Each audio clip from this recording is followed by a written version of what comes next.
Muchas gracias a la Fundación FAES por invitarme y muchas gracias a Francisco Javier Zarzalejos y sobre todo a Miguel Martín por haberme invitado personalmente y haberme indicado un poco el tema del que debía hablar, y sobre todo muchas gracias a todos vosotros. Debo decir que cuando me mandaron la lista de los asistentes me dieron ganas de meterme debajo de la cama y decir yo no voy. Es un nivel demasiado alto. Yo estoy acostumbrado a hablar a estudiantes de universidad y no a gente de la categoría de vosotros, pero luego, como soy muy osado, pues al final he venido. También debo decir que voy a tener que ir a salto de mata, porque claro, cuando a uno le dicen que hable de historia de Cataluña y España, pues uno no sabe si remontarse a antes o después de los visigodos, mencionar a Bifredo el Velloso y a Rodrigo Díaz de Vivar o qué. Y entonces he decidido pues hacer una cosa un poco polémica, empezando con la fecha tan mencionada últimamente, que es 1714, los acontecimientos de 1714, para, pues yo creo, por lo menos debatir, rebatir una serie de mitos y exageraciones que circulan sobre el tema. Esta galopada histórica, que va a ser una galopada absolutamente desbocada por la falta de tiempo, debo decir que como yo soy, aunque de emérito, catedrático de universidad, mi tiempo son 60 minutos, o al menos 50 minutos. Entonces, hablar 30 me parece hacerme violencia a mi horma mental. Pero, en fin, todo sea por la causa. Bueno, lo que quería, entonces, lo que intento decir aquí con una serie de viñetas históricas es que realmente la experiencia histórica muestra que para Cataluña la unión con España, con el resto de España, de la cual yo creo que no es que esté pegada a España, es que Cataluña es una parte constituyente y parte fundadora de España.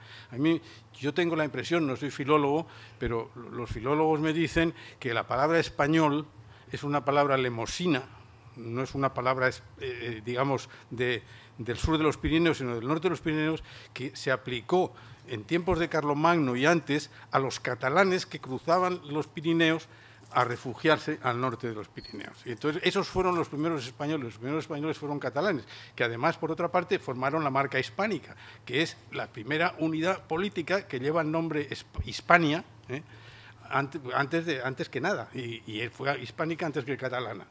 Bueno, pero de todas maneras,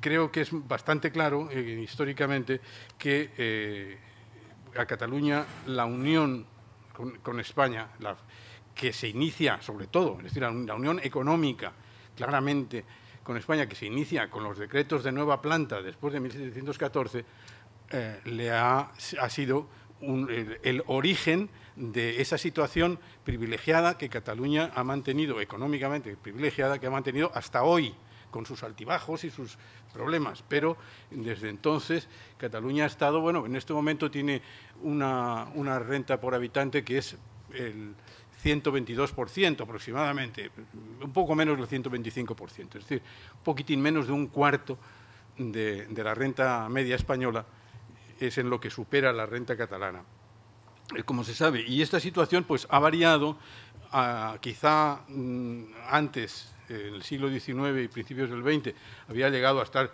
claramente por encima del 130%, pero en fin, probablemente esta situación no existía, y además lo que pasa es que hay que decir probablemente antes del siglo XVIII. Es muy posible que la renta, si pudiéramos calcular una renta española y una renta catalana, digamos, pues en el tiempo de la Guerra de los Segadores, pues estaría probablemente la renta catalana por debajo de la española. Desde luego no habría esta diferencia. Bueno, aquí se dice continuamente que Cataluña perdió en esa ocasión, al caer Barcelona, conquistado por el duque de Berwick, que se desnacionalizó a Cataluña. Bueno, a mí me parece que esto es un disparate histórico, porque la palabra nación, en el sentido moderno, nace con la Revolución Americana y con la Revolución Francesa. Entonces, en el siglo XVIII, principios del siglo XVIII, ni España era propiamente una nación, ni Cataluña era propiamente una nación, ni nada. La palabra nación, hasta entonces, tenía el significado de origen. Si era de nación catalana o de nación castellana, porque se había nacido en, es lo que quiere decir nación al fin. No tenía ese sentido. Aparte, naturalmente, de todos los problemas de que Cataluña era un principado dentro del Reino de Aragón que se había fusionado, etcétera, etcétera, etcétera. Es absurdo decir que se aplastó a la nación catalana. Entonces, igualmente, se había aplastado a la nación valenciana, a la nación aragonesa y a la nación balear. Bueno, pero el caso es que con los decretos de Nueva Planta, que como probablemente muchos de vosotros sabéis, Vicens Vives lo definió como desescombro, dijo que los decretos de Nueva Planta desescombraron a Cataluña de unas reliquias medievales que la tenían aherrojada, etcétera, etcétera. Pues los decretos de Nueva Planta, realmente, a pesar de todo lo que se ha dicho de ellos, fueron para Cataluña, yo creo, como dicen en inglés, a shot in the arm. Fue como una inyección de Red Bull o lo que sea que hizo que el país creciera. ¿Por qué? Bueno, el catastro, el famoso catastro, que se discutió, se crea un impuesto especial, no para Cataluña, sino para el Reino de Aragón, pero que se aplica de distinta manera en distintos sitios. Y en Cataluña se aplica de una manera, según tengo yo entendido, mucho mejor. Y el catastro catalán es muy superior al catastro que se aplica en Valencia, que se aplica en Aragón, o a la talla que se aplica en Baleares. Hay una serie de textos como Zabala y Auñón, por ejemplo, que lo sostienen muy claramente.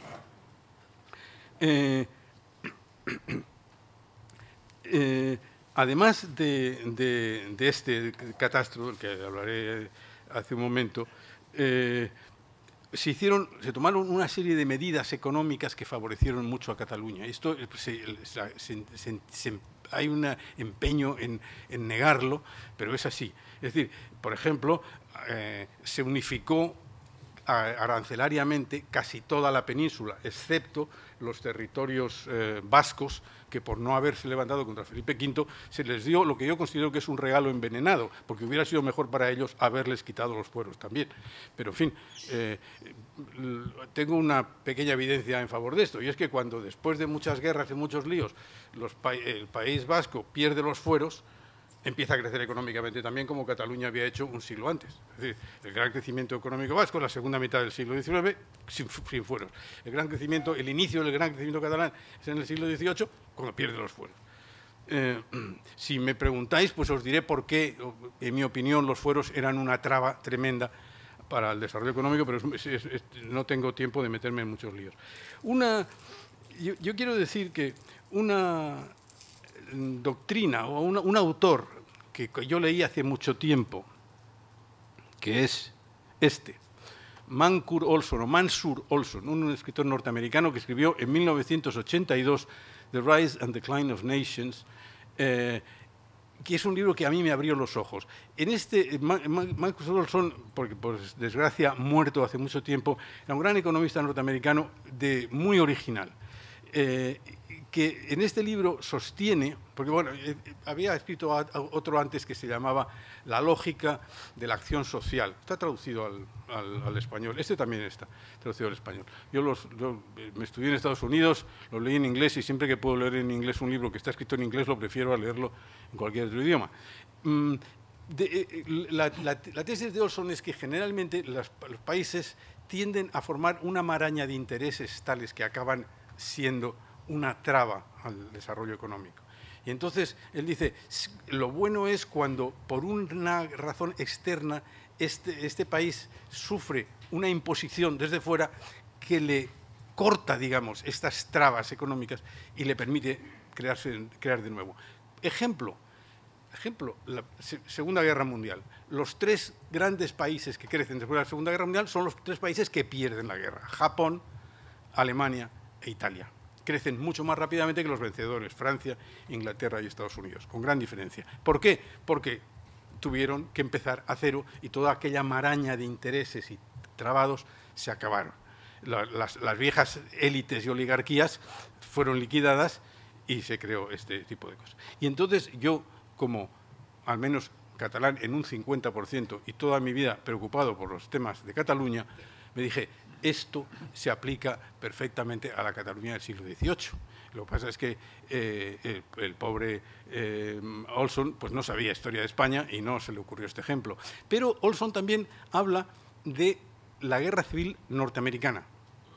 Y dice, al sur de los Estados Unidos les pasó lo mismo, perdieron la guerra y entonces vinieron los llamados carpetbaggers, los cuneros del norte. Y sí, les molestó mucho, etcétera, etcétera, pero cortaron muchas de esas marañas, la principal quizá, la esclavitud, acabaron con la esclavitud, planteó graves problemas, pero Olson acompañaba esto de un ensayo econométrico muy sencillo, en donde se veía que, digamos, en la época del Reconstruction, las décadas después de la guerra de secesión norteamericana, el sur creció más rápidamente que el norte.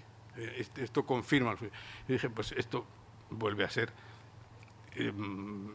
encaja perfectamente, a mi modo de ver, con el caso catalán. Y entonces es una cosa a la que he prestado un poco de atención y yo creo que es así. Es decir, para Cataluña la implantación del catastro fue una gran cosa. Es decir, me dirán, no, es que tenía más presión fiscal. Tenía un poco más de presión fiscal que los impuestos anteriores, pero los impuestos anteriores eran un caos, eran injustísimos, pesaban sobre unos sí o sobre otros no, estaban arbitrariamente aplicados, las élites los evadían y en cambio los pobres pagaban excesivamente y además variaban de un territorio a otro, etc. En cambio, el catastro fue para la época algo revolucionario. Hizo un catastro, era un impuesto directo que gravaba según la capacidad de pagar, según la productividad de las tierras.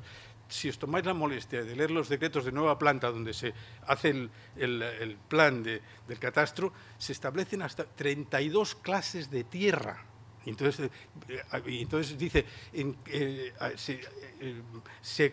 las tasas impositivas, las cuotas impositivas, dependerán de la calidad de tierra y de dónde estén situadas. Es de una minuciosidad impresionante y, al parecer, según cuenta Zabala y Auñón, que era un experto en materia fiscal, coetáneo de esto, de principios del siglo XVIII, en Cataluña se aplicó con una minuciosidad extraordinaria y, bueno, los catalanes pugnaces, como siempre, protestaban y entonces se mandaban comisiones. Las comisiones corregían a lo que habían hecho los anteriores.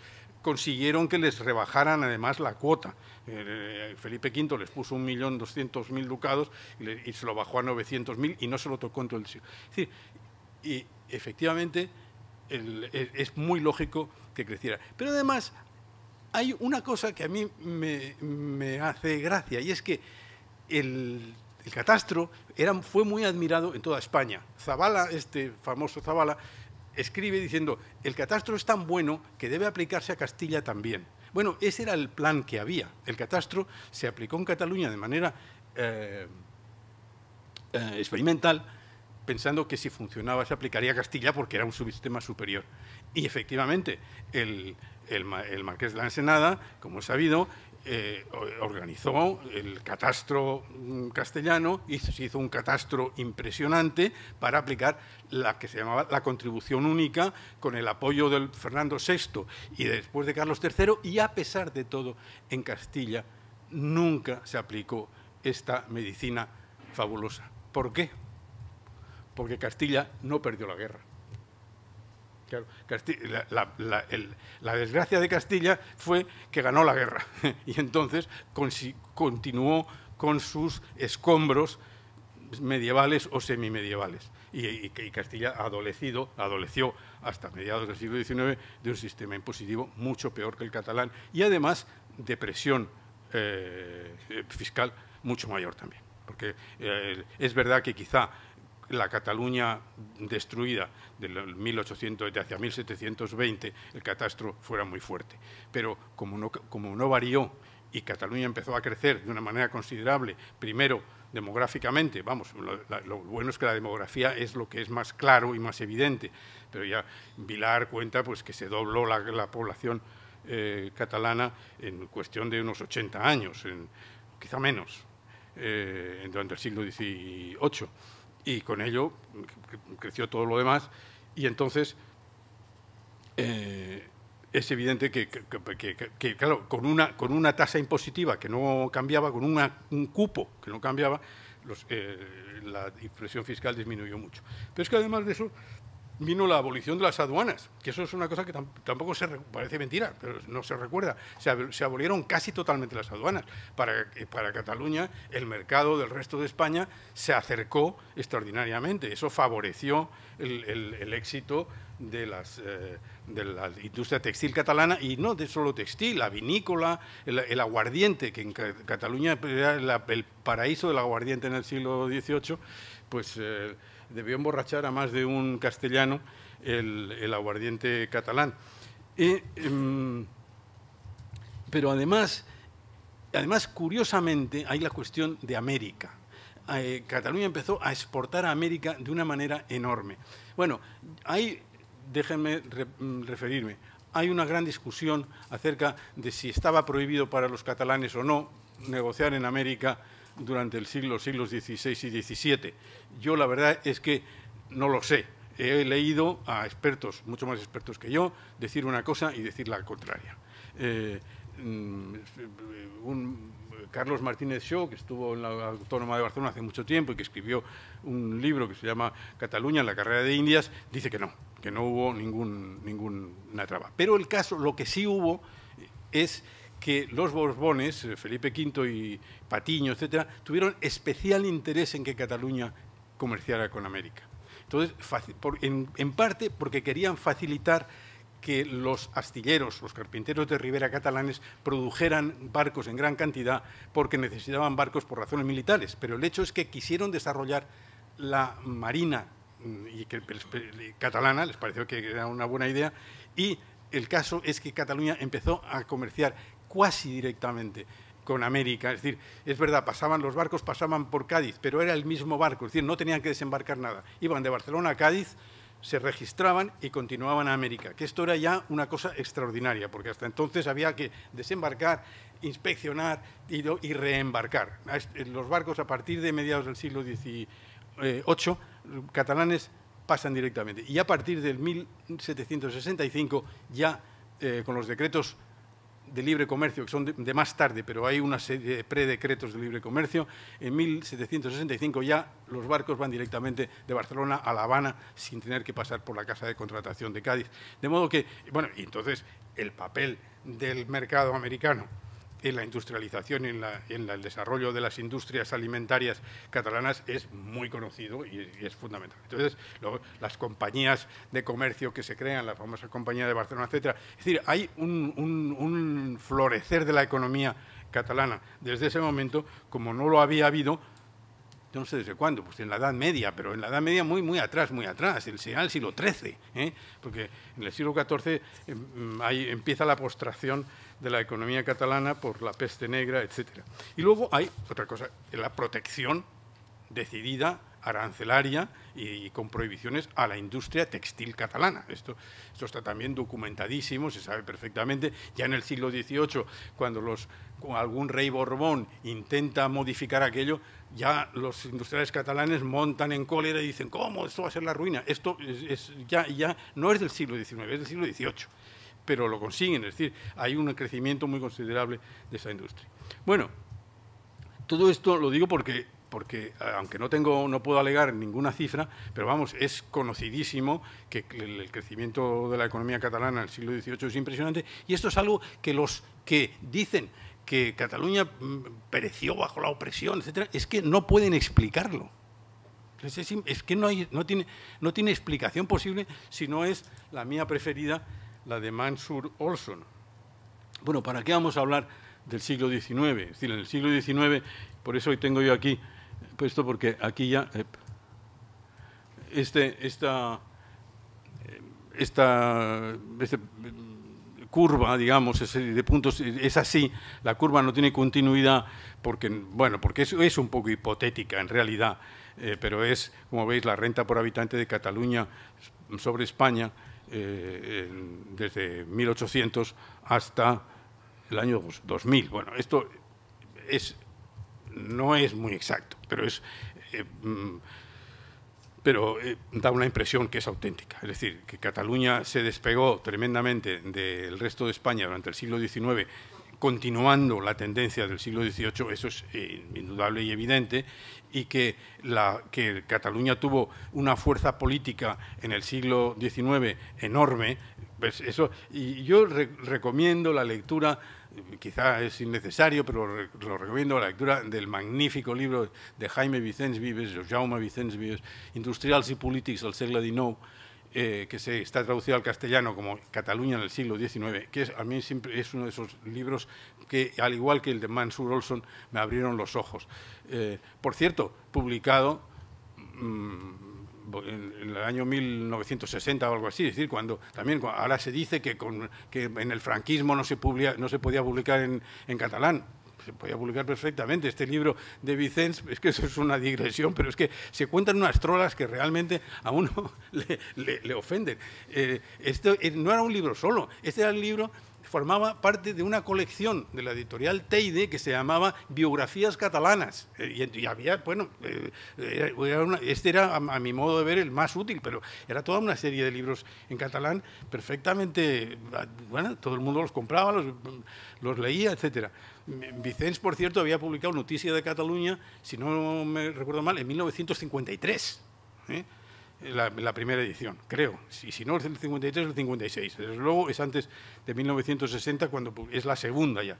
De modo que, bueno, esto es una parte. Lo que quiero decir es que este libro de Vicens, Industrials y Politics, se ve el tremendo poder que tenían los políticos y los algodoneros catalanes para manipular la política en Madrid. Es decir, una de las pruebas, a mí esto también me gusta decirlo, una de las pruebas del poder que tenían es que el arancel protector se mantiene durante todo el siglo XIX, el arancel protector para los textiles, y más bien crece. Y el único que atenta contra esto un poco es un catalán, Laureano Figuerola, el catalán que habitaba en Madrid. Yo creo, mi teoría es, bueno, aparte de que Figuerola era librecampista por convicción, yo creo que como era catalán, los catalanes le espantaban menos. Es decir, porque claro, como uno de los argumentos de los fabricantes catalanes es que como bajéis el arancel, la competencia nos hunde, cerramos las fábricas y hay una revolución proletaria en Barcelona. Y entonces los políticos en Madrid temblaban y decían, no, venga, no, esto no se toca, esto no se toca. Y yo creo que Figuerola, que se conocía mejor el percal, porque aunque vivía en Madrid, conocía muy bien Barcelona, publicó la estadística de Barcelona, pues, es decir, a él no le podían venir con el cuento tanto. El caso es que la renta por habitante en Cataluña, gracias a esto, pues creció con respecto a España, como puede verse de una manera muy evidente. Según esta serie, que como digo, me parece que está bien el perfil, no pondría la mano en el fuego por cada uno de los puntos, pues dice que más o menos hasta 1930 o 40 se alcanza el pináculo y luego hay un descenso. Bueno, esto es la renta por habitante. Como paréntesis también, yo, a pesar de todo, y que es evidente que, como se ha dicho mucho, sobre todo en Castilla, que Cataluña está endeudada con el resto de España porque esta protección implicó una transferencia de renta de los consumidores españoles a los fabricantes catalanes, porque claro, si no hubiera sido por esta protección, se hubieran comprado tejidos más baratos y de mejor calidad a Inglaterra, muy probablemente, o a Suiza, o a Francia. No puedo evitar citar a Machado, que decía que tenía un abrigo. En Juan de Mairena, Machado habla de que Juan de Mairena, que es él, que tiene un abrigo al que llama venganza catalana. porque lo muy caro que le ha costado y lo poco que le abriga. Bueno, eso, quizá este sevillano segoviano tenía prejuicios anticatalanes, eso luego más lo diría inmediatamente.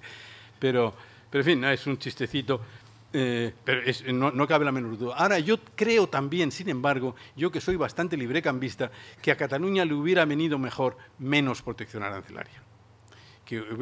Porque con menos protección arancelaria probablemente si hubieran las firmas menos productivas se hubieran cerrado y hubieran subsistido las más productivas que hubieran podido quizá competir en el mercado exterior, se hubieran especializado más, y cuando vino la gran catástrofe de la pérdida de Cuba, entonces probablemente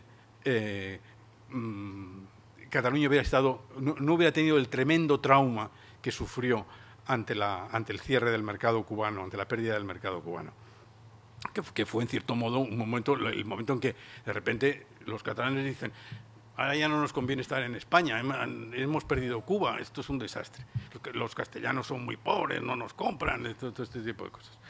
El poeta Maragall de repente. Bueno,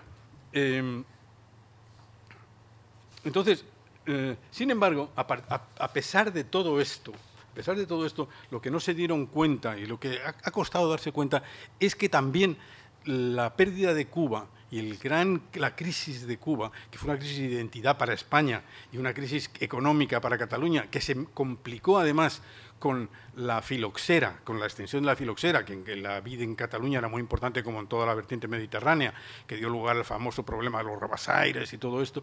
Sin embargo, fue el germen de una modernización de la economía y una diversificación de la economía española y catalana, porque la verdad es que con todo, la trabazón entre las dos economías era muy grande. Cataluña era la fábrica de España, pero en España empezó también a crecer y a diversificarse a partir de ese momento. Es decir, una cosa que apareció es la industria pesada. Hasta entonces la única industria pesada que había habido era la naciente industria siderúrgica vasca y la metalurgia vasca.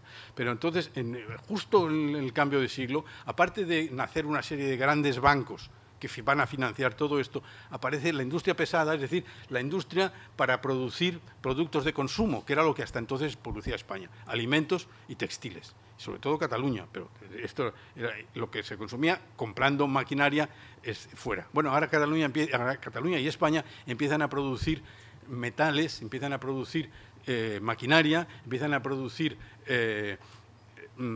electricidad.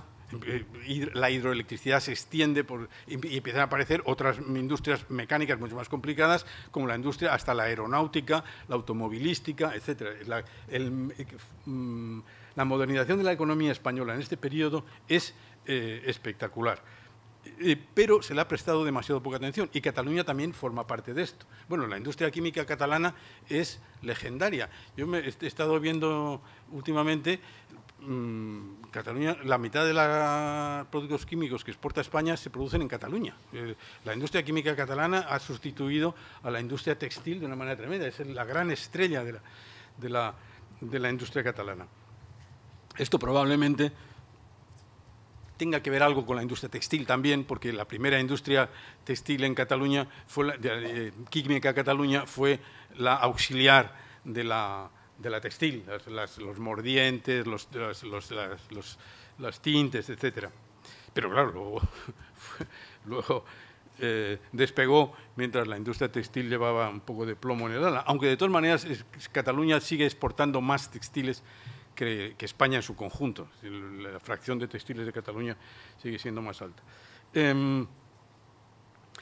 Bueno, con todo esto produjo para España y para Cataluña una gran convulsión. Es decir, de repente el país se modernizó, el pacto de la restauración se fue haciendo añicos poco a poco, no solo porque se murieron Cánovas y Sagasta, sino porque aparecieron nuevos partidos. Uno de los partidos fueron los partidos nacionalistas catalanes y vasco, porque en aquel momento en Cataluña apareció la Lliga y luego aparecieron pequeños partidos de izquierda, nacionalistas, etcétera, pero también aparecieron en el resto de España partidos republicanos, Partido Socialista, Partido Comunista, un poco más tarde. Pero, en fin, ya se rompe todo esto porque la industria, el crecimiento industrial produce la urbanización, ya no hay el caciquismo, ya no hay manera de controlar las elecciones como se controlan en el siglo XIX. Hay una transformación general y esto, también cambia la relación económica y política entre Cataluña y España. También, citando libros muy antiguos y muy buenos a este respecto, yo creo que La rebelión de las masas de Ortega y Gasset es el libro en donde está clarísimamente esta aparición de las masas en el panorama, como está ocurriendo en España. De repente pues, aparece el Partido Socialista, aparece tal. Lo cuenta Ortega en su maravillosa prosa. Yo creo que es, para mí, el único libro de Ortega que realmente subsiste.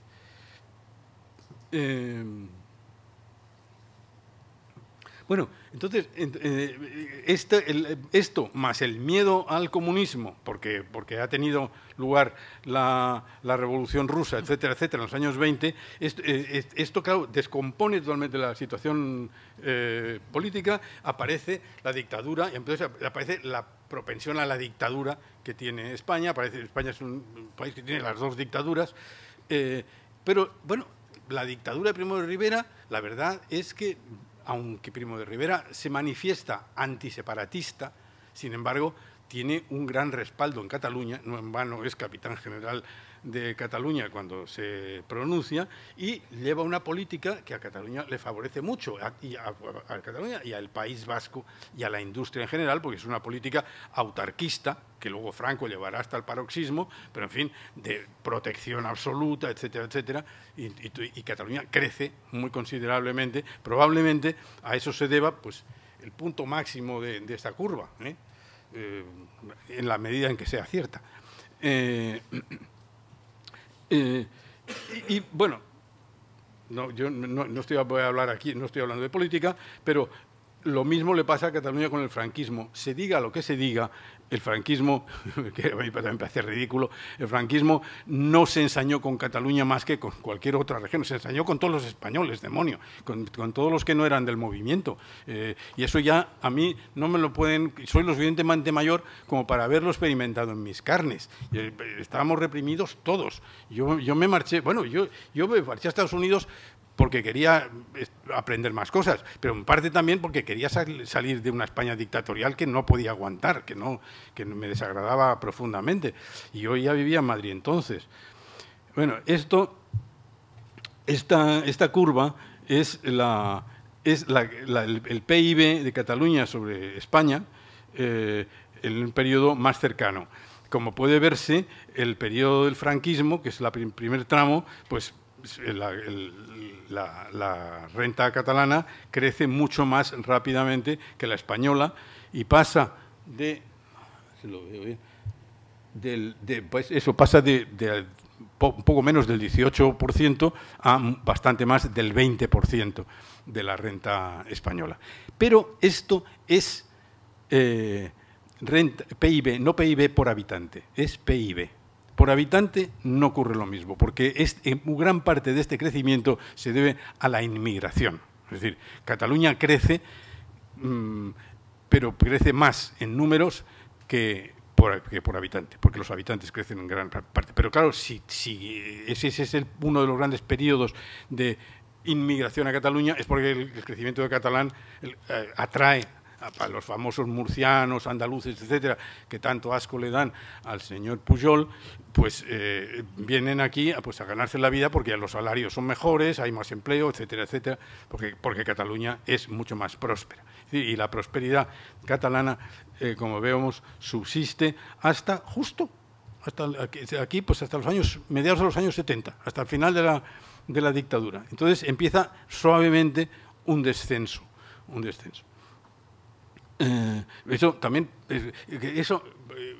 yo les decía antes, que se publicaba en catalán, bueno, quizá en los años 40 no, pero a partir de los años 50 se publicaba en catalán bastante en la España de Franco. Es decir, yo creo que el catalán no estaba peor tratado que el vasco o el gallego bajo Franco, quizá estaba mejor, porque, bueno, como la industria editorial era mucho más pujante, la cultura catalana era mucho más pujante, era más difícil reprimirla, pero el caso es que se fue reprimiendo cada vez menos, era muy normal. Yo entonces ya fui niño y joven, etcétera, en aquella época, y a mí no me pueden contar cuentos chinos, porque yo los libros catalanes los compraba, yo pasaba muchos veranos en el Maresme veraneando con amigos, allí hablaba catalán todo el mundo. Cataluña, para mí, una de las cosas que a mí me ha encantado siempre de Cataluña es el bilingüismo, esas familias en que se habla el catalán y el castellano, unos con otros hablan en un idioma o en otro. Además, en muchos casos hay dos personas que hablan catalán y sin embargo se hablan en castellano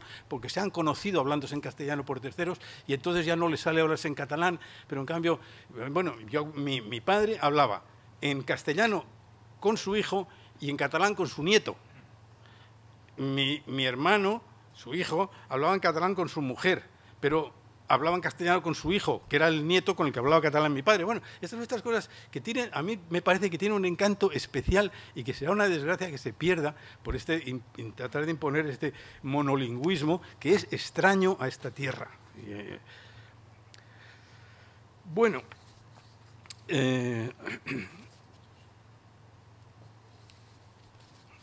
yo me parece que me he alargado demasiado y lo que efectivamente no me da tiempo de terminar, no quiero más que hacer una pequeña consideración. Creo que con estas curvas y estas cosas que he mostrado, pues es bastante convincente el ver que efectivamente que a Cataluña económicamente el mercado español y la unión con España le ha ido muy bien y que Clemente nos hablará ahora de las probabilidades de que le vaya muy mal si intentan independizarse, que parece que no lo van a poder ni intentar. Y a esto yo querría añadir un pequeño añadido. Da la impresión, por las últimas cosas que se oyen, que todo este proyecto independentista pues está empezando a naufragar por disensiones porque es un dislate monumental. Pero, bueno, me acaban de decir algún amigo por aquí que Mas Colell ha dicho, bueno, quizá en esta generación no, pero ya nos tocará en la que viene, lo cual es una confesión de derrota por parte del hombre, casi el número 2 de Mas, ¿no? El otro Mas. Sin embargo, yo creo que los que no somos nacionalistas, los que creemos que la independencia es un disparate, no debemos decir, bueno, pues ya está, ya hemos resuelto el problema, hemos ganado. No, yo creo que el problema va a subsistir. Si por una serie de habilidades políticas y por parte del señor Rajoy, por parte del Gobierno de Madrid, y por este sistema de gobernar que tiene el señor Rajoy, que a veces da resultado y que después de ponernos muy nerviosos a todos durante años, a lo mejor parece que está dando resultado para resolver el problema catalán, es una resolución a corto plazo. En Cataluña han pasado cosas muy graves y pasan cosas muy graves. La propaganda del gobierno de la Generalitat es tremendo y ha conseguido, si no consiguen la independencia, si han conseguido realmente que el sentimiento independentista crezca muchísimo. Porque esto es evidente. Y entonces, en parte, precisamente porque han monopolizan los medios. Yo lo siento autocitarme, pero y me acuerdo que yo escribí un artículo en Claves, en la revista Claves, en el año 2002, sobre el nacionalismo español, en donde decía que el nacionalismo español había abdicado y que había entregado la educación y los medios, el control de los medios a las comunidades, y que naturalmente con esa situación el nacionalismo tenía todas las armas en la mano y que el nacionalismo español, yo no soy nacionalista español, yo no soy nacionalista, punto, odio al nacionalismo en general, me parece que es una doctrina muy perniciosa, pero no voy a defender el nacionalismo español, pero quiero decir que, en cambio, el nacionalismo regional, o como se quiera llamar, tiene todas las de ganar, porque tiene todas las bazas en su mano. Bueno, las sigue teniendo, aunque en la maniobra de la independencia y todo esto les haya fracasado, esperemos que les haya fracasado, ahora siguen teniendo esta tremenda baza en su favor. Entonces, yo creo que hay que luchar contra esto. Seminarios como este, y no es porque esté hablando yo, a lo mejor lo haría mucho mejor que yo otra persona, pero que gente que tenga opiniones fundadas y tal, intenten trascender e intenten comunicar con el pueblo catalán en general, cortocircuitar un poco todo este bombardeo de que yo en un artículo le llamaba, ¿cómo le llamaba? Adoctrinamiento. Se ofendieron muchísimo, mucha gente se ofendió con la palabra adoctrinamiento, pero llámenle como sean, es decir, o lavado de cerebro, lo que sea. Esta cosa tremenda. Yo recuerdo que estuve en Gerona hace un mes y medio. A mí me impresionó. No había ni señeras, eran esteladas por todas partes. Era una cosa que uno dice, pero ¿cómo es posible? Además es que es de mal gusto. Es decir, ¿a quién se le ocurre estar poniendo banderas continuamente en los balcones, en todas partes? Es decir, hace falta sistemáticamente tratar de compensar, de contrarrestar como decían los americanos, luchar por los corazones y las mentes de los catalanes medios, hearts and minds, decían. Luchar, es verdad, yo tengo la impresión de que desde España se ha perdido el control, pero no solo, perdónenme que termine, no solo en Cataluña, es que en España, en el resto de España, se ha perdido la sensación de España. Y repito que no soy nacionalista, pero es que en España no se estudia la historia de España. Aquí se estudiará una historia de Cataluña muy sesgada, pero todo el mundo estudia historia de Cataluña. En España no se estudia historia de España, y eso lo sé yo porque he dado clases de historia económica, para lo cual necesitaba algunas referencias históricas. Y me encontraba con que los estudiantes de economía no sabían, pero vamos, ni quién era Tariq y Muza, ni quién era... les daba igual Fernando el Católico que Fernando VII, que Fernando VI... No saben historia de España, es terrible. A lo mejor en Madrid saben quién era San Isidro, pero no saben, pero es que realmente es tremendo. No digamos que no saben nada de historia de Cataluña tampoco, por supuesto, fuera de Cataluña, pero es que no saben ni historia de España, nada. Y esto es muy grave, y yo creo que hay que hacer un llamamiento para que los historiadores, primero, sean objetivos, y segundo, que haya un consenso acerca de lo que es España y la historia de España, y que todo el mundo estudie un poco de historia de España, y que haya una contraofensiva a la ofensiva de la generalidad. Bueno, perdón, me estoy liando un poco, muchísimas gracias.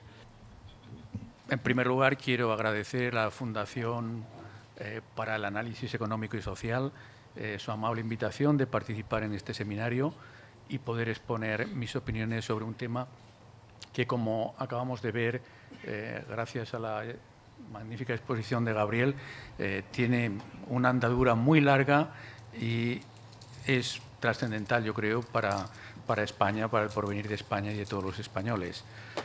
Aparte, naturalmente, de agradecer a la Fundación su invitación, quiero a todo el mundo que está aquí hoy pues agradecerle el que estén presentes, porque todo el mundo tiene cosas que hacer, y especialmente el haber venido en un día tan desagradable para salir de casa o salir del trabajo.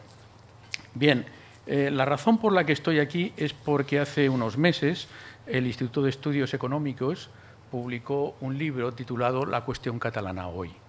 En ese libro yo aporté 3 artículos. El primero se titulaba El peso de las exportaciones en la economía catalana.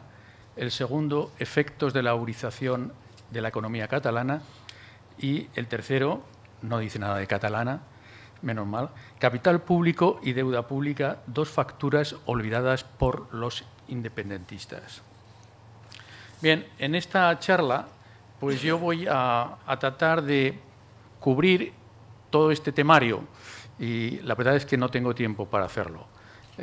Seguramente en algunos momentos pues iré muy rápido y tal vez en el coloquio, si alguien tiene dudas o preguntas que hacerme, pues será el momento de hacerlas.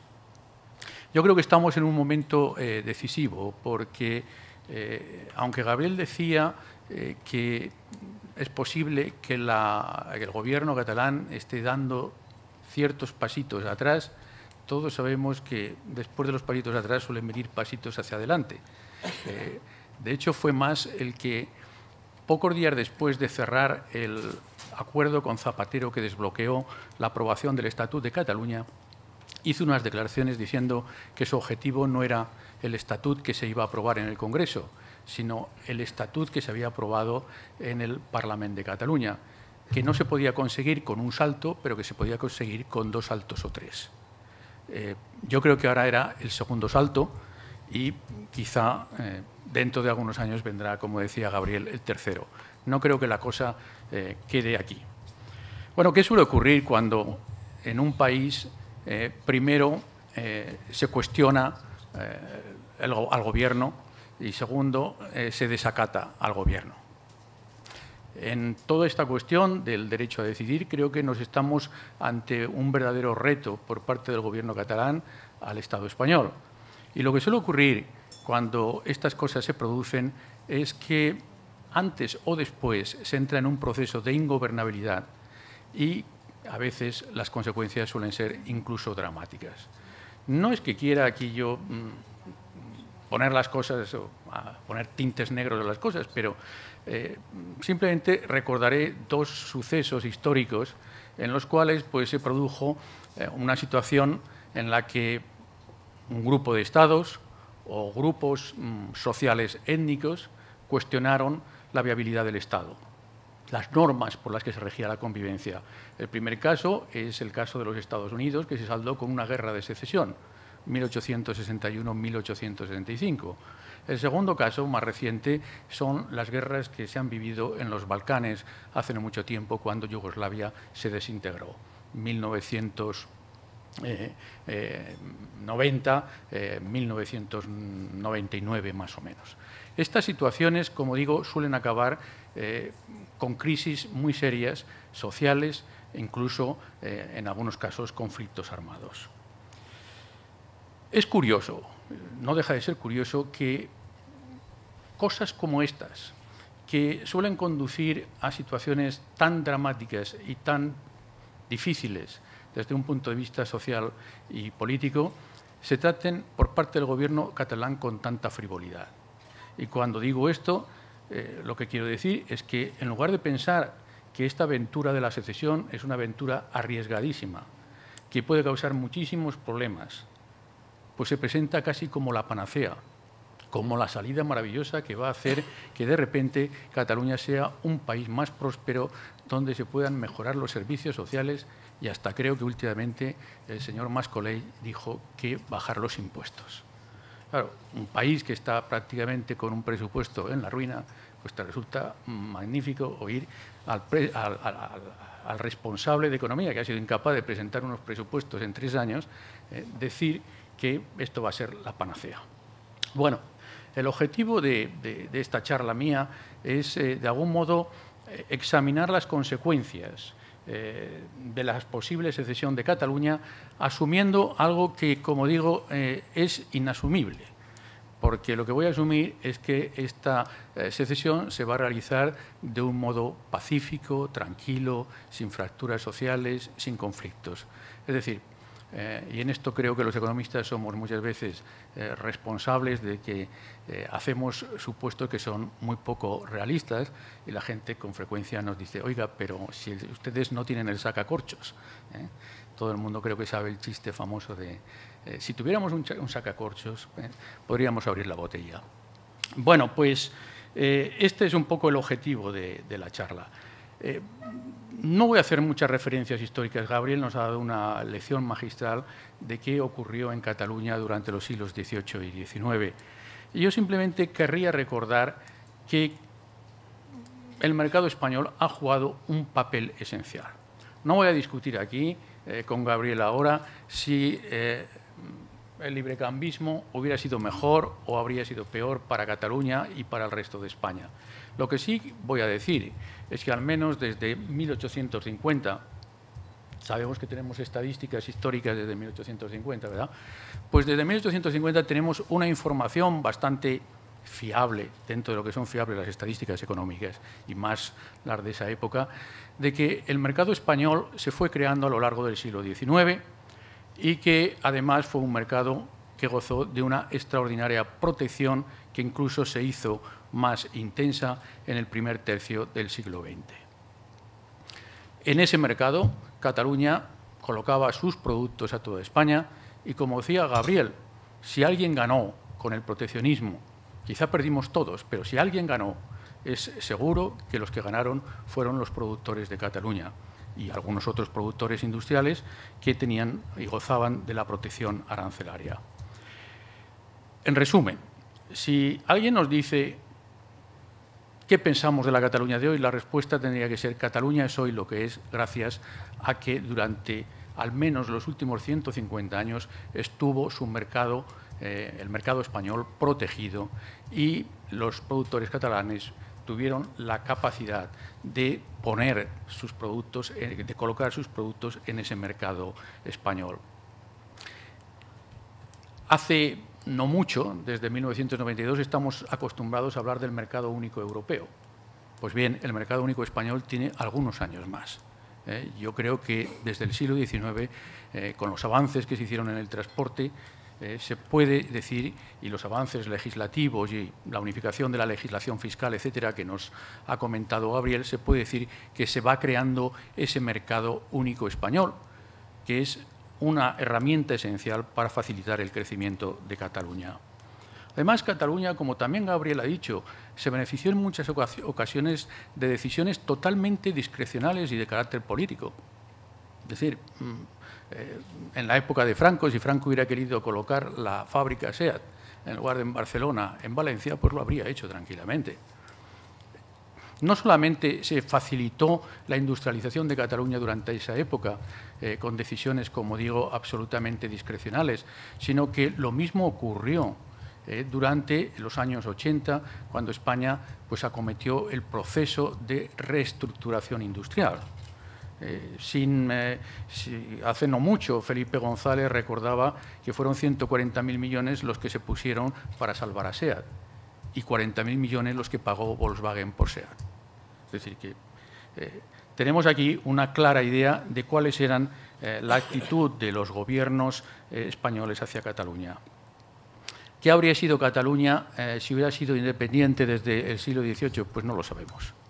Es verdad que a lo mejor habría llegado a ser la Holanda del Sur, como ahora aquí algunos anhelan, o es verdad que, o quizás habría sido pues un departamento francés, o quién sabe, o tal vez Rumanía. Yo no voy a hacer historia-ficción o historia contrafactual, pero lo que sí que quiero decir claramente, antes de empezar a hablar sobre cuestiones más cuantitativas, que lo que Cataluña es hoy se explica fundamentalmente gracias al mercado español. ¿Cuál habría sido la historia sin ese mercado español? No lo sabemos, pero estoy convencido de que ni el capital humano, empresarial, formación, cualificación de trabajadores, etcétera, etcétera, ni todo el capital físico productivo acumulado en las empresas catalanas estaría hoy disponible si no hubiéramos contado con el mercado español.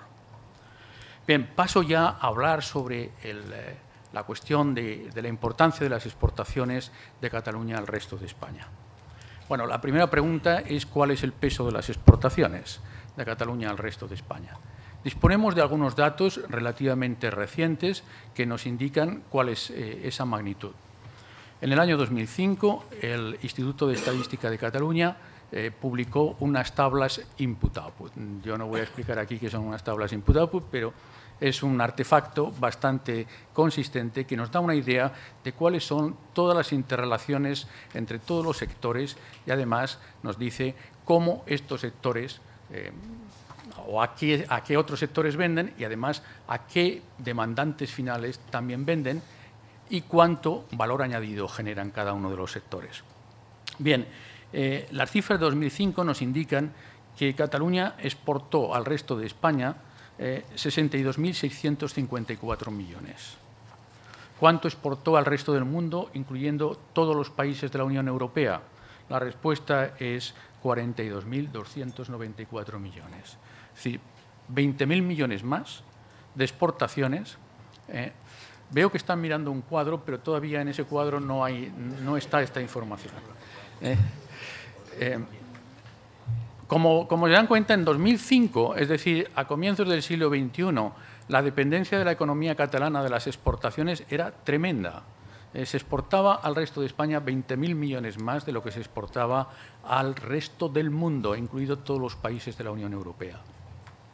Otra cifra que nos hace darnos cuenta de la importancia de ese mercado son las exportaciones de Cataluña a algunos países de la Unión Europea.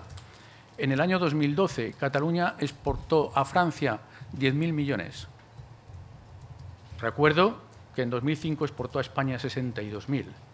Y Alemania, un país que triplica en Producto Interior Bruto a España, las exportaciones fueron de 6.600 millones. Estamos hablando de una diferencia abismal. No hay nadie que, en base al Producto Interior Bruto, en base a la proximidad, pueda explicar esta intensidad en el comercio entre Cataluña y España. Lo único que la explica es precisamente que Cataluña estaba en España, que Cataluña formaba parte del mercado único español. Bien, ¿qué nos dice el modelo input-output? El modelo input-output es un modelo matemático que utiliza la información de la tabla input-output y nos permite decir con precisión qué parte de la producción, del valor añadido o del empleo generan las exportaciones al resto de España.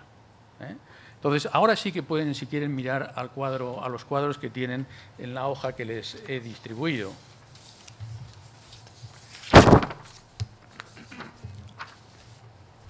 En esa hoja hay muchos números y sería un poco tonto intentar hablar sobre todos ellos.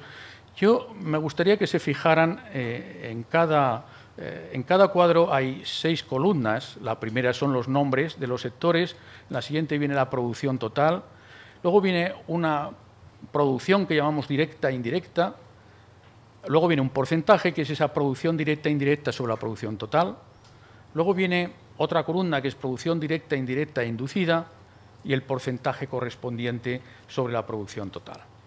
Entonces, si miran ustedes en el cuadro 1 a la última línea, la que dice total, pues verán, por ejemplo, pues que la producción total pues fueron de 348.000 millones, esto está en miles, que la producción directa e indirecta de la que son responsables las exportaciones fueron 91.293, etcétera. ¿Qué nos dice este cuadro? Fijémonos en los porcentajes. El porcentaje nos dice que el 26,23% de la producción total de Cataluña en el año 2005 se explicaba exclusivamente por las exportaciones al resto de España. Y aquí estamos incluyendo únicamente lo que hace falta producir para satisfacer esas exportaciones, más la producción indirecta que hay que producir para producir los productos con los cuales, a su vez, se producen las exportaciones. No sé si queda claro, pero así son las cosas. En la columna que he dicho antes, en el otro porcentaje, lo que verán es que en lugar del 26,23% estamos con el 36,29%. Aquí no solo hemos incluido la producción directa e indirecta, sino que también hemos incluido el efecto que tiene sobre el consumo las rentas que se generan en la producción. Es decir, cuando nosotros producimos algo para exportar, se generan beneficios, se generan salarios, y estos beneficios y salarios a su vez generan consumo. Pues ese consumo de los residentes en Cataluña está incluido en este número. Por lo tanto, si nos preguntan en el año 2005 cuál es el peso de las exportaciones al resto de España en la producción de Cataluña, la respuesta que yo daría es 36,29%. Esto es la media para de toda la economía.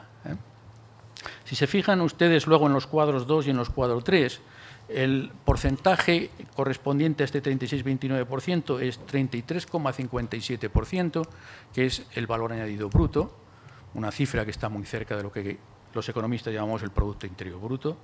Y luego, si miramos al empleo, el 33%.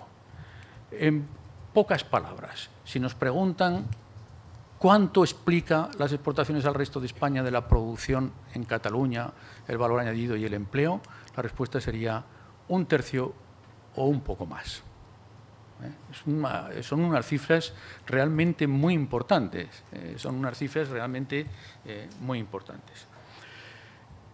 Como decía hace un momento, estos son cifras medias. Si en lugar de mirar a la línea donde dice total, uno mira a los sectores productivos, agricultura, ganadería y pesca, industria, construcción, servicios privados, uno observa que esos porcentajes son muchísimo más altos.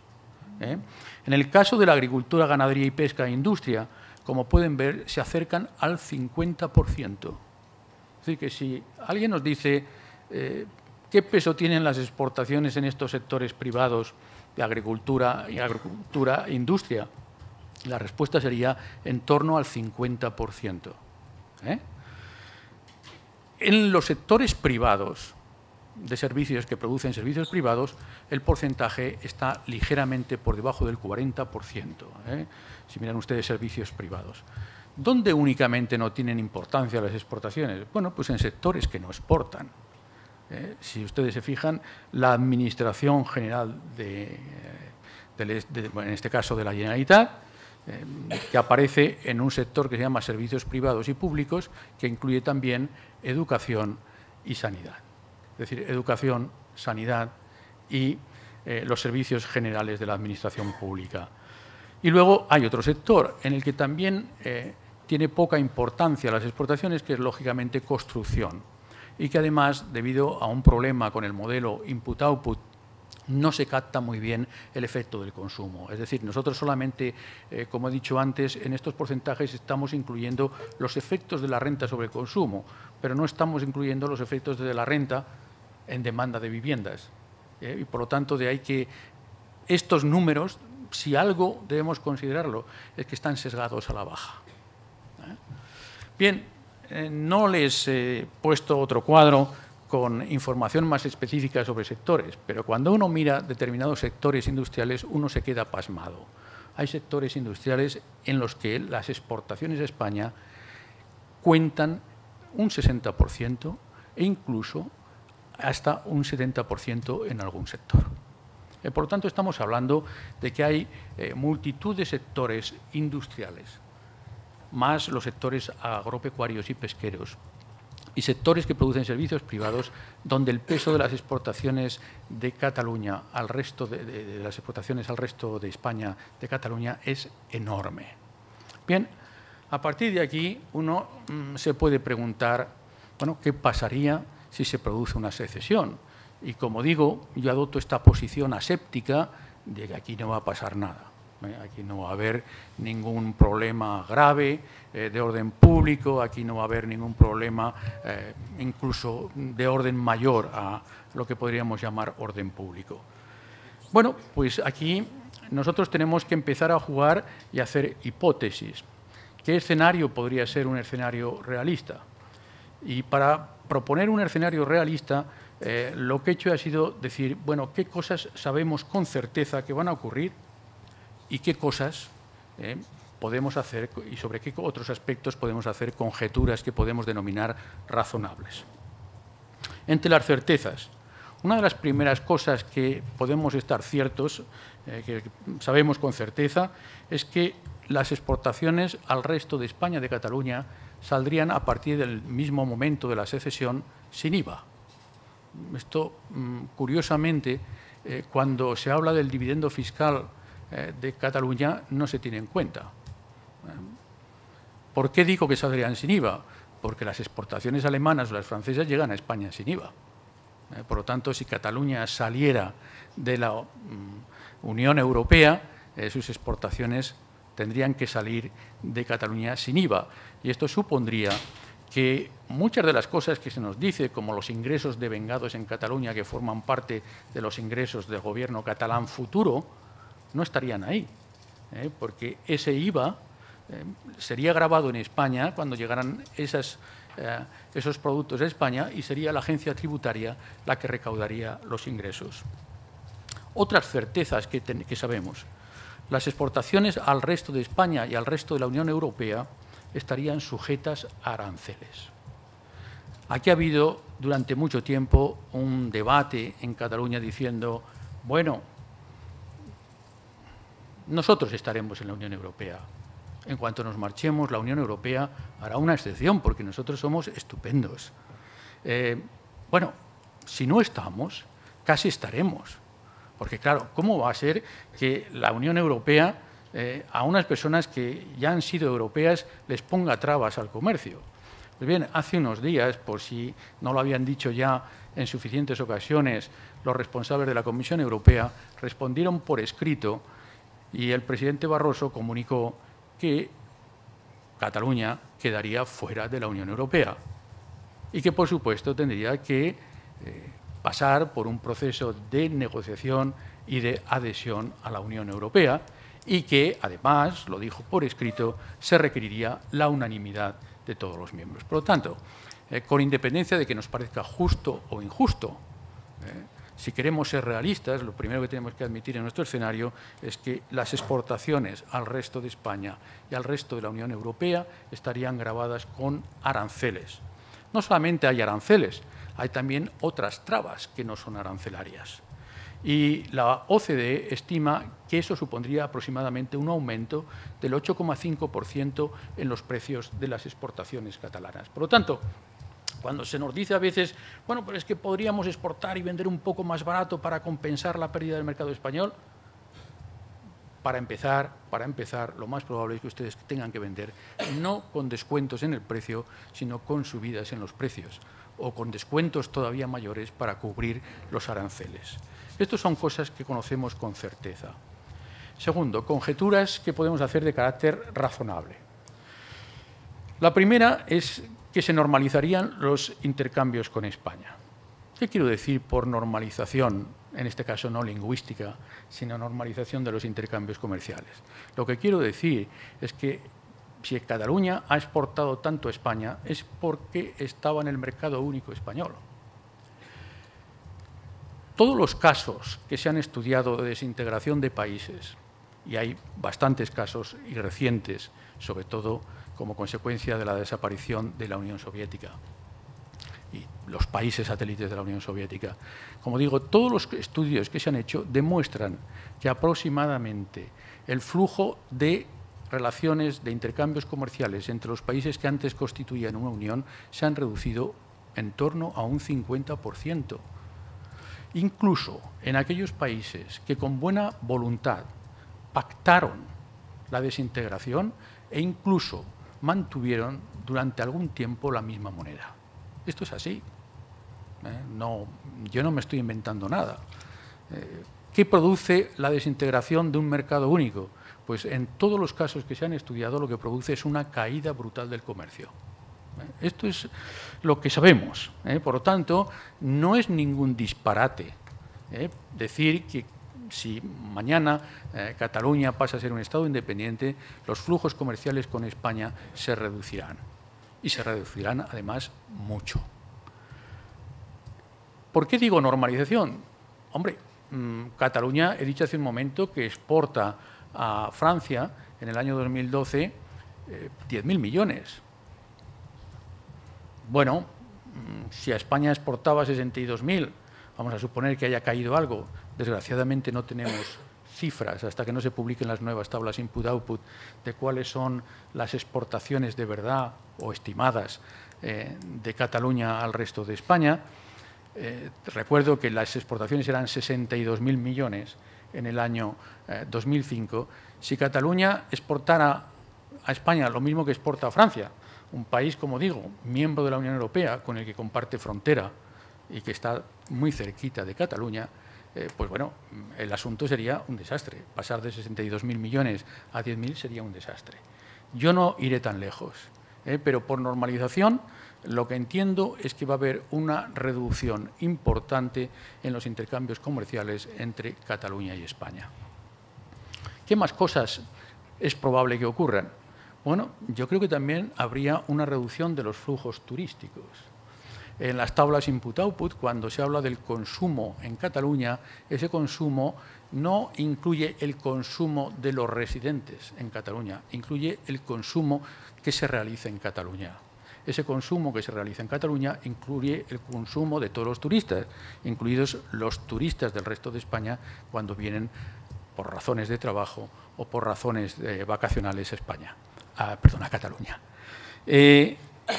Este es, por tanto, otro aspecto que yo no tengo todavía los resultados, estoy trabajando en esto precisamente en estos momentos. Y luego, además, ¿qué otra conjetura razonable podríamos hacer? Podríamos hacer una conjetura razonable de que habría seguramente deslocalización de empresas. Es posible que algunas empresas, si Cataluña se independizara, decidieran trasladarse en parte, al menos parte, de sus estructuras administrativas, posiblemente también parte de sus plantas productivas a territorio de lo que sería la España sin Cataluña. Bueno, entonces con estas conclusiones, bueno, con estas hipótesis, yo lo que hago es decir, bueno, vamos a situarnos en un escenario, digamos, razonable. Vamos a suponer que las exportaciones de Cataluña al resto de España se reducen el 50%, ni más ni menos. No voy a ponerme en el caso extremo de que se redujeran al nivel de Francia, simplemente digo aproximadamente el 50%. Bueno, pues con esas hipótesis, la producción, el valor añadido y el empleo en los sectores agrícolas e industriales caería en torno al 24%. 24%, el valor añadido bruto de caída. ¿Qué ocurriría en los sectores industriales? En los sectores de servicios privados, pues la caída sería algo menor, estaría en torno al 19%. 19% es una caída muy grande en el valor añadido bruto. Cuando alguien nos dice que en la última recesión, en los momentos más graves del 2009, pues la economía española cayó en torno entre un 4 y un 5%, pues bueno, aquí estamos hablando de caídas que cuadriplican tranquilamente esa caída en el Producto Interior Bruto. ¿Cuál es la conclusión a la que llegamos al observar estas pequeñas simulaciones con este modelo? Pues que la economía catalana es verdad que depende hoy menos del resto de España, de lo que posiblemente dependía en algunos momentos pasados, que es posible que dependa también menos de lo que dependía en 1986, que es posible que dependa menos de lo que dependía en 1992, las fechas en que entramos en la Comunidad Económica Europea, la fecha en la que se crea el Mercado Único Europeo. Lógicamente, esto ha producido que todos los países diversifiquen mucho más sus exportaciones, pero que todavía el mercado español es absolutamente clave para todos los sectores más dinámicos de la economía catalana. Esto es un resultado que uno puede decir, no me gusta, me gusta, usted me está engañando. Cualquier persona con unos conocimientos relativamente simples de economía puede coger los datos y reproducirlos con toda exactitud. No estoy aquí sacando ningún conejo de la chistera. A estos efectos adicionales de los que yo estoy hablando, habría que añadir todos los que ahora estoy trabajando en ellos: caída del turismo, caída de las exportaciones al resto de la Unión Europea, posible deslocalización de las empresas y, ¿por qué no?, también, a diferencia de lo que Mascoley nos dice, pues posible también recortes en el gasto público. Porque si realmente la actividad económica cae, caerán los ingresos de las administraciones públicas. La Agencia Tributaria de Cataluña recaudará mucho menos de lo que nos dicen en sus cuentas de la lechera y, como consecuencia de eso, tendrán que recortar el gasto público y recortar otro componente importante de la demanda. Bueno, para distendirnos antes de empezar a hablar sobre el euro y las consecuencias de la eurización en Cataluña, me he permitido hablar un poco sobre lo que sería la Liga Española sin el clásico Madrid-Barcelona. ¿Cuál es el escenario idílico? Bueno, el escenario idílico es que Cataluña se independiza y que aquí no pasa nada.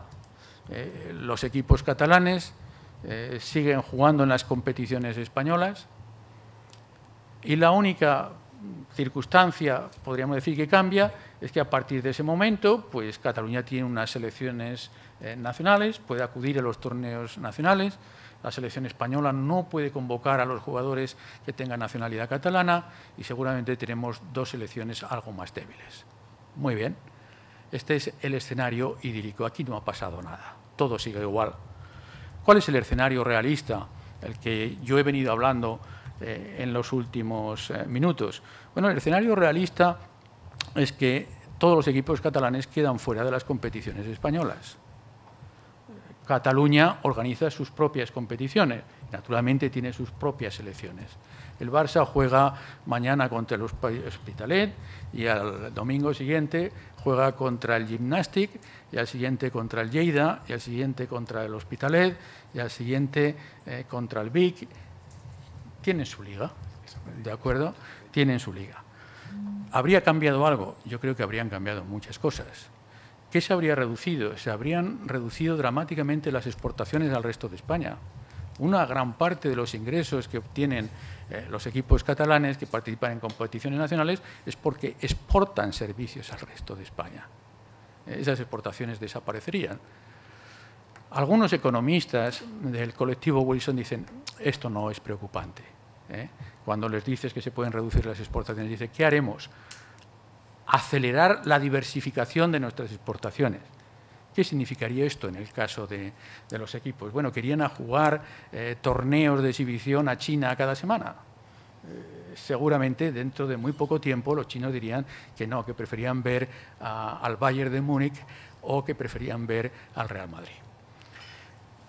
Es una ilusión lo que se está creando, la ilusión de decir, primero era estaremos en la Unión Europea, después no estaremos, pero casi, luego si no estamos tampoco pasará casi nada, porque conseguiremos de algún modo que a partir de nuestra gran base productiva exportar cada día más al resto del mundo. Y uno se pregunta, si esto está así, si esto es tan fácil, ¿por qué el presidente del Fútbol Club Barcelona, que hace muy poco decía en la junta del club, les decía, nosotros estamos a favor de decidir, ¿por qué no decide? ¿Qué le impide sacar al Barcelona de la Liga Española? Yo no creo que tiene ningún problema para hacerlo. Creo que sería absolutamente sencillo, es decir, tampoco a ningún productor de ningún bien o servicio en Cataluña le costaría nada decir, pues yo no vendo a los españoles. Por favor, seamos serios. Todo el mundo tiene intereses económicos muy fuertes y las empresas que están localizadas en Cataluña quieren vender al resto de España. Y saben que ese mercado es esencial para el futuro de sus empresas. Paso al siguiente tema, que es el tema de la eurización de la economía catalana. Muy brevemente, ¿qué entendemos por eurización? El término está sacado del término más habitual, que es dolarización. Se habla de dolarización cuando un país que no tiene control sobre los dólares, es decir, que no emite dólares, adopta el dólar como su unidad de cambio y medida y cambio y medio de cambio. En este caso, la eurización de Cataluña sería un asunto muy peculiar, porque Cataluña ya utiliza el euro. Por lo tanto, Cataluña está plenamente eurizada. Cuando muchos países adoptan el dólar como su moneda, lo que tratan de hacer es conseguir una estabilidad financiera, una estabilidad de precios, un control sobre las finanzas públicas para evitar normalmente procesos inflacionistas. Y esto es lo que tratan de hacer cuando ligan su moneda al dólar o cuando incluso permiten que el dólar circule en estos países. La primera cosa que inmediatamente tenemos que pensar es que la dolarización, en este caso la eurización de Cataluña, no tendría ninguna ventaja de este tipo. Es decir, Cataluña ya está eurizada, por lo tanto no hay ninguna ventaja en términos de una mayor estabilidad macroeconómica por adoptar el euro, porque el euro ya existe en Cataluña. Lo que sí tendría importancia es que si Cataluña queda fuera de la Unión Europea, quedaría automáticamente también fuera de la eurozona.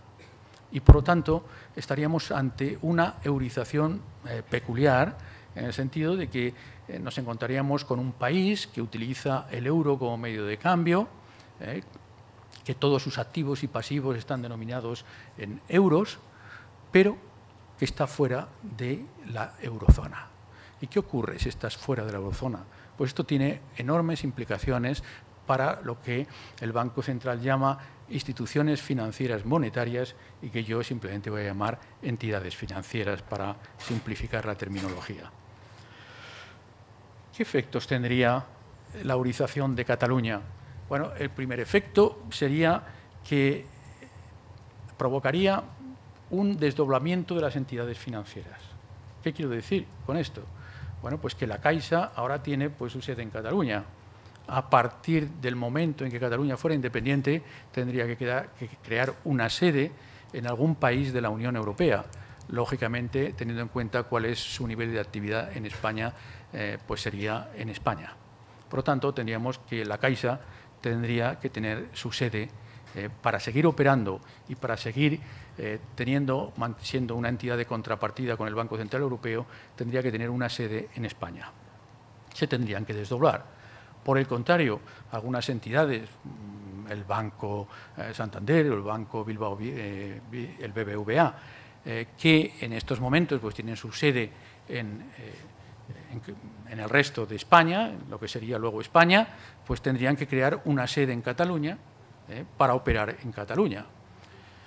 Naturalmente, esto implicaría también la creación de un banco central en Cataluña y las entidades financieras que estuvieran operando en Cataluña estarían sujetas a la supervisión del Banco Central de Cataluña, mientras que las que estuvieran en España estarían sujetas al Banco de España, que, como sabemos, es un poco o realiza las funciones de intermediario del Banco Central Europeo en cuestiones operativas.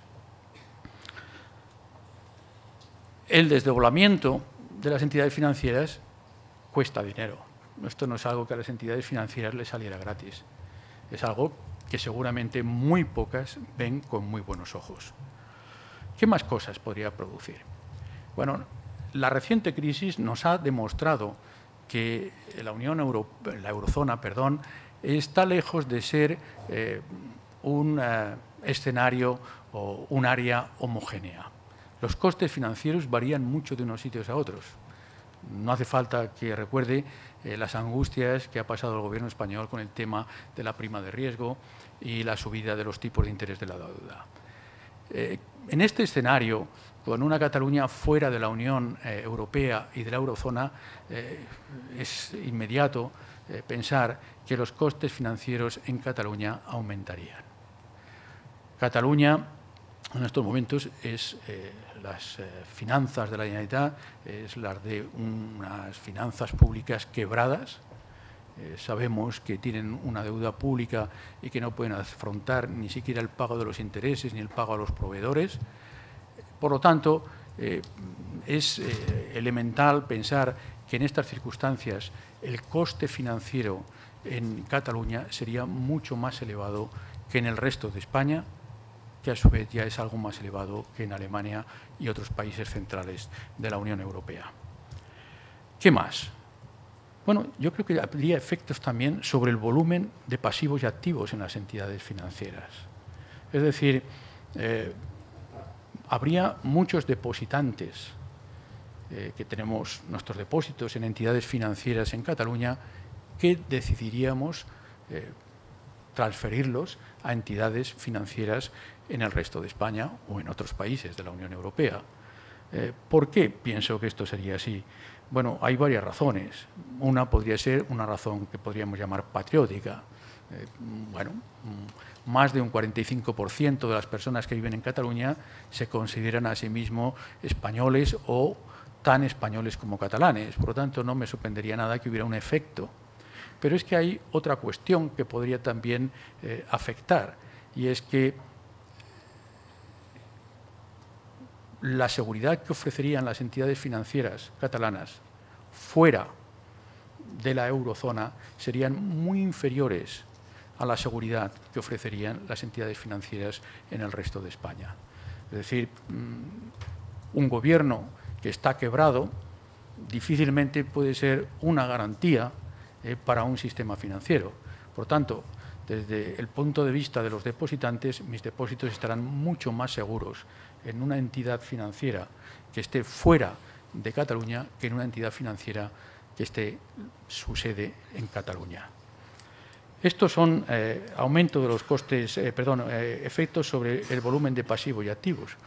Y tampoco descuidaría otro fenómeno que tiene que ver con las expectativas. Si yo estuviera en Cataluña y tuviera dudas sobre la viabilidad de que Cataluña pudiera mantener a medio plazo su moneda, el euro, pensaría que antes, más pronto que tarde, tendrá que introducir una moneda. Si introduce una moneda, esa moneda llegará con una fuerte devaluación respecto al euro. Si yo mantengo mis depósitos en Cataluña, seguramente tendré que sufrir una pérdida de capital muy, muy importante. Todo esto son razones que hacen que seguramente el volumen de depósitos y de activos que están en las entidades financieras en Cataluña se trasvasase a entidades financieras en el resto de España. Muy bien. ¿Qué ocurriría? Bueno, pues que seguramente todas estas circunstancias que estoy enumerando harían que el sector financiero en Cataluña fuera, en primer lugar, un sector dependiente de las matrices que estos bancos tuvieran en España, un sector con costes financieros muy elevados, o más elevados de lo que hay ahora, y un sector que se estaría encogiendo precisamente por lo que estaba comentando de la dificultad para mantener el volumen de negocio en Cataluña. Más cosas que yo veo como posibilidades que podrían producirse en este futurible de una Cataluña independiente. La salida de la Unión Europea restaría atractivo a la inversión extranjera. Cataluña ha sido durante las últimas décadas un lugar al que ha venido abundante inversión extranjera, inversión directa, que ha renovado incluso en muchos de los sectores productivos de Cataluña.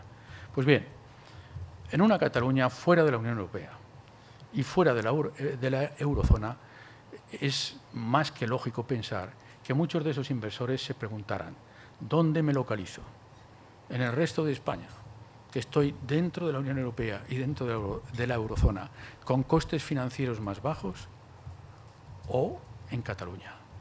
Yo creo que esto provocaría también una reducción de las inversiones extranjeras en Cataluña.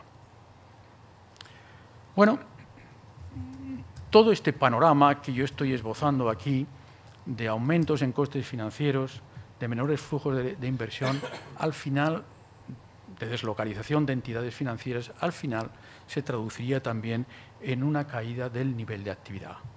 Caída del nivel de actividad que no sería inocua, sino que a su vez volvería a repercutir negativamente sobre el volumen de negocio de las entidades financieras. El panorama que se presenta es francamente negro y no es que esté yo cargando las tintas, es que no veo otra forma de visualizar el futuro de una Cataluña fuera de la Unión Europea y fuera de la eurozona. He hablado de una situación que podría desembocar al final en la necesidad de introducir una nueva moneda. ¿Por qué? Bueno, si Cataluña exporta menos, si hay salidas de capitales de Cataluña, ¿qué va a ocurrir? Pues que tendrá un déficit comercial mucho mayor del que tiene ahora, porque Cataluña es deficitaria en sus relaciones con el resto del mundo y tiene un superávit con sus relaciones con el resto de España. La caída de sus exportaciones a España al resto del mundo aumentaría el déficit comercial. Por otra parte, la salida de capitales y la menor entrada de inversión extranjera haría también que se redujera la cantidad de dinero en circulación. Estaríamos hablando de una contracción de la oferta monetaria. Es decir, cada vez habría menos euros circulando en Cataluña. Como cualquiera que haya estudiado un curso de macroeconomía básica sabe, cuando se reduce la oferta monetaria, los tipos de interés suben. Y es que el gobierno catalán no tendría capacidad para controlar la oferta monetaria. La oferta monetaria estaría totalmente dictada por este flujo, por los flujos comerciales y por los flujos de capitales. Por lo tanto, estaríamos hablando de que Cataluña pierde, por así decirlo, cantidad de dinero en circulación como consecuencia de esta salida de la Unión Europea y la eurozona. Voy terminando. Llegados a este punto, el paso siguiente sería la introducción de una moneda propia. Bueno, incluso los defensores de la independencia, como el profesor Galí de la Pompeu Fabra, reconocen que esta situación sería calamitosa. El proceso de transición de una moneda fuerte como el euro a una moneda débil como sería la nueva moneda catalana provocaría una inestabilidad financiera que agravaría todo lo que hemos dicho hasta ahora, costes financieros más altos, salida mayor de capitales, etcétera, etcétera. ¿A qué tendrían que recurrir las autoridades catalanas? Pues, lógicamente, a imponer controles de capitales. Primera medida, controles de capitales. Segunda medida, corralitos y introducción del euro. Introducción de la moneda propia. Bien, con esto doy por terminado el tema del euro y yo quisiera, me queda un poco de hablar en las conclusiones de los dos temas que no he hablado aquí. Ya hemos dicho que la secesión acarreará costes muy importantes y hay varias cosas que uno se pregunta. La primera es, ¿por qué, si esto es así, hay cada vez un apoyo más creciente a la independencia en Cataluña? Yo no tengo la respuesta, no soy un adivino, pero algo me hace pensar que una de las razones por las que ha habido este mayor apoyo o este apoyo creciente a la independencia es porque los gobernantes de Cataluña les están diciendo todos los días a los catalanes que les están robando y que como les roban, si dejaran de robarles, podrían tener mejores servicios públicos y podrían incluso pagar menos impuestos. Y bueno, naturalmente, no hay ninguna persona racional que si le dicen esto, diga, pues no, oiga, yo no quiero apuntarme a esto, todo el mundo quiere apuntarse a vivir mejor y disfrutar de mejores servicios públicos y pagar menos impuestos, pues son dos cosas que yo creo que todos los que estamos en esta mesa estaríamos encantados de que se produjera. La otra cosa, la otra razón por la que yo creo que esto se está produciendo es porque creo que la mayor parte de la gente no es consciente de las interrelaciones que hay entre las exportaciones de Cataluña y su nivel de vida. Yo me puedo plantear qué piensa un peluquero en Vilafranca del Penedès, qué piensa un gestor en Vic, qué piensa un abogado en Reus. Su respuesta será, bueno, todos mis clientes son mis vecinos, yo no exporto nada, ¿a mí qué me va con esto de las exportaciones? Claro, es muy difícil quizá convencerle de que, mire usted no exporta nada, pero seguramente si las empresas de su zona no exportaran nada, algunos de sus clientes dejarían de serlo. Y no acudirían al abogado, ni acudirían al peluquero, ni acudirían al médico o a cualquier persona que vende sus servicios, podríamos decir, servicios no exportables.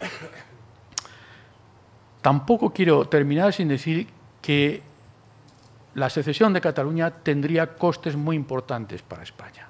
Yo he hablado de los costes para Cataluña, pero también quiero ser objetivo y decir que tendría costes importantes para España. ¿Por qué? Es una cuestión en la que estoy también trabajando ahora. Primero, la caída de las exportaciones. Las empresas españolas exportarían menos a Cataluña. Segundo, costes atribuibles, que ya hemos dicho, a la deslocalización y desdoblamiento de empresas. Tercero, barreras no arancelarias y diferencias normativas. Es decir, si Cataluña queda fuera de la Unión Europea, inmediatamente va a haber problemas. Problemas pues de diverso tipo, de homologación de productos, de tratar de impedir que este producto no entre porque no satisface, no está bien, pues no sé, etiquetado en catalán, vaya usted a saber. Es decir, barreras. Entonces, ya para terminar, la pregunta que quiero dejar aquí es: ¿divorcio civilizado o crisis agria? Las autoridades del gobierno catalán, con su presidente al frente, nos ha dicho muchas veces que, bueno, es que la relación con España se ha agotado. Lo ha comparado en unas ocasiones con la emancipación de su hija, en otras ocasiones lo ha comparado con un divorcio. Mire, pues nos hemos cansado, ¿qué mejor cosa podemos hacer si esto ya no funciona y que cada uno siga su camino? Y es verdad, cuando hay divorcios, cada uno sigue su camino, pero también es verdad que hay unas normas. Y esas normas nos dicen cómo se reparten los activos y cómo se reparten los pasivos. Sobre los pasivos. El tercer artículo yo hablo sobre el tema de la deuda pública. ¿Cómo repartimos la deuda pública? Bueno, la deuda pública se puede repartir de muchas maneras. Se coge algún indicador del peso de Cataluña en la economía española y se reparte. Estupendo. Me quedo así parado. ¿Y qué hacemos con ella? ¿Habrá algún inversor extranjero que esté dispuesto a trasvasar su deuda del Reino de España en deuda de la Generalitat de Cataluña? Yo creo que no. No encontraré ninguno. Por lo tanto, tendríamos que llegar a un acuerdo de decir, bueno, ustedes nos van a deber una cantidad que, haciendo números a finales de 2013 y con un indicador razonable, pues podría rondar los 145.000 millones. Ajá. O sea que ustedes nos van a dejar a deber 145.000 millones. Yo soy un mal pensado, soy una persona que no cree mucho en la honestidad de la gente, y menos cuando la gente no tiene dinero con qué pagar. Entonces, mi impresión es que esos 145.000 millones no los veríamos nunca.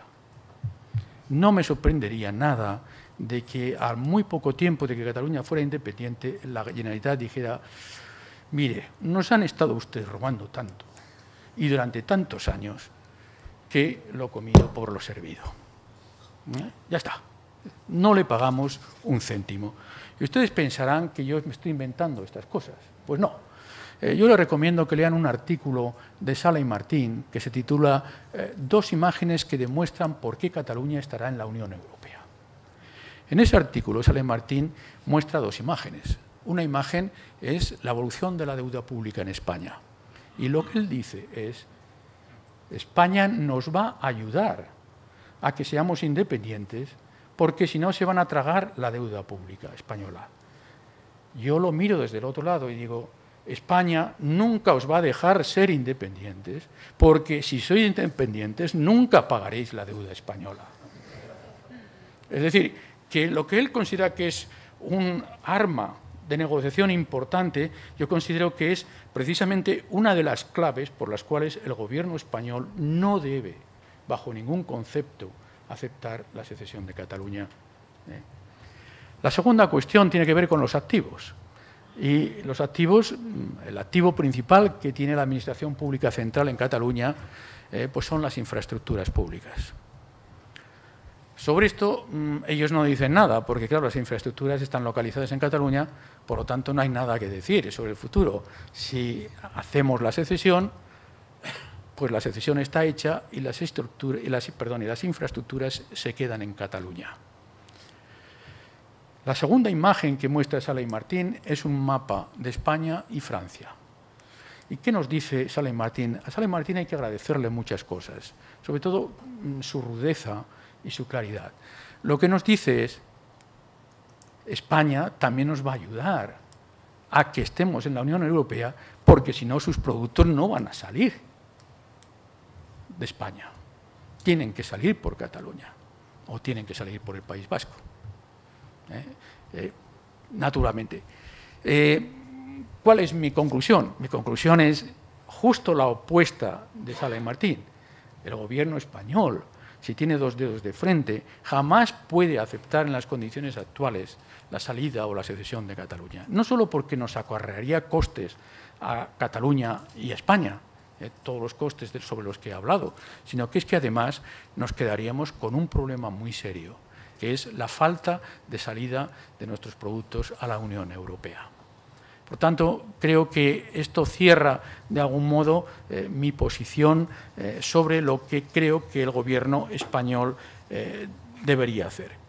Entonces, querría decir alguna cosa más. No sé si se me permite o estoy fuera, muy fuera de hora. Pues solo decir dos cosas, perdóname. Primero, ningún gobierno debe permitir que la aventura llegue a consumarse. Primero, porque quedaría deslegitimado. Deslegitimado. El presidente del Gobierno jura guardar y hacer guardar la Constitución y quedaría deslegitimado. Segundo, porque dejaría rehenes a cientos de miles de personas, quizá millones de personas que vivimos en Cataluña. Rehenes de un Gobierno con una intensidad todavía superior a la que ya padecemos, que es bastante. Tercero, dejaría a Cataluña en posición de chantajear a España, por las razones que hemos dicho, tema deuda, tema infraestructuras. Y para finalizar, la batalla no está perdida. Hay mucha gente, yo a veces he oído hablar de esto no hay nada que hacer, esto no hay quien lo pare, etcétera, etcétera. La batalla no está perdida. Ahora bien, para no perderla, una batalla lo primero que hay que hacer es ponerse a trabajar. Y yo creo que uno de los problemas que hemos tenido las personas que defendemos la unidad de España, no como una entelequia prehistórica, no remontándome ni a los visigodos, a mí con la Constitución de 1978 me basta para ir tirando, pues las personas que defendemos la unidad de España en este sentido constitucional y que defendemos una España unida en la Unión Europea, y a mí lo que me gustaría no es tener más embajadas de España por el mundo, sino que la Unión Europea me representara. Estados Unidos no necesita que sus estados tengan embajadas en todos los países. Basta con una embajada de Estados Unidos en España para representar a todos los estadounidenses. Pues yo pienso que hay varias cosas que habría que hacer y solo las enumero. Primero, reforzar la presencia del Gobierno y la Administración pública central en Cataluña y exigir el cumplimiento de las leyes del Estado. Esto es esencial. Aquí no se cumplen las leyes cuando no interesa cumplirlas. Segundo, diseñar una estrategia de comunicación para que nuestros mensajes lleguen a la sociedad catalana. Tercero, mantener la recaudación en manos de la Administración tributaria. Por favor, que se reparta lo que quiera, el porcentaje que se quiera, pero que la tributación, que los ingresos los haga la agencia tributaria. Ningún impuesto importante debe cederse a la Administración tributaria catalana. Y, por último, aumentar la presión financiera sobre la Generalitat. Yo creo que esto es algo que hay que considerar muy seriamente. Muchas gracias a todos. Reitero mi agradecimiento a la Fundación por brindarme la oportunidad de exponer con total libertad mis opiniones y quedo a la disposición de todos ustedes para preguntas.